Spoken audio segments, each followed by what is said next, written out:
Allahu Ekber, Allahu Ekber. Allahu Ekber, Allahu Ekber.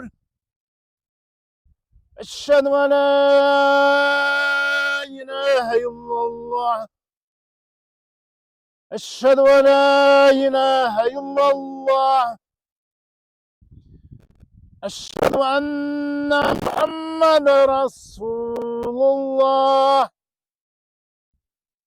La ilahe illallah. Mınakey talağa geldim. Peygamber sallallahu aleyhi ve sellem kayaktan bir talağa çıksan asan aytıp жүргүлө деген. Эмне дегенде асандан шайтандар качат.